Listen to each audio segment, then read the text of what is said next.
Norman Smith. He was born in Gympie in 1895, joined in 1916. He was put in the mining corps because he was a hairdresser. Doesn't make sense at all, does it, when you consider that 38% of the mining corps were ex-miners? Probably he thought initially that that was a way he wouldn't get on the front.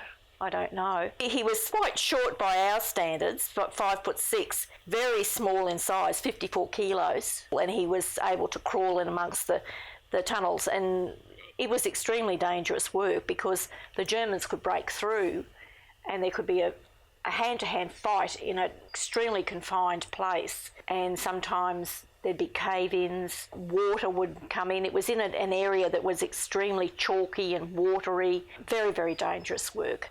He contracted bronchitis in 1917. He was so sick, he was repatriated to England, and that's where he went AWOL a couple of times. He'd been in terrible circumstances, virtually a mine, and I think that was a way of, once he was well, he wanted to enjoy himself. He didn't go AWOL for very long, just a few hours. Then he was actually absent from the line for 10 months because of his illness. And this is when he went back and he got trench fever from the lice and the filthy conditions the men were living in and not bathing and not getting regular changes of uniform.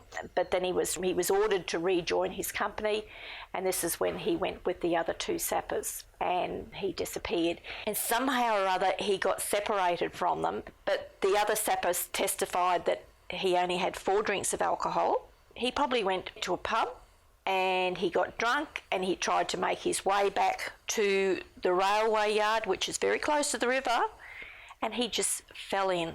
He was actually missing, I think, for about 3 weeks before his body was found. So it's hard to tell if he'd been in the water all that time or he had been holed out somewhere enjoying himself. He was found fully clothed, with not a mark on him, no injuries, but he was in a state of decomposition, but there was nothing to suggest foul play. Eventually, his possessions were all returned to his parents, but they really didn't know what had happened to him until about 1919. The true circumstances will never be known, but he was actually listed as killed in action, so that the family was spared any sorrow of him maybe committing suicide.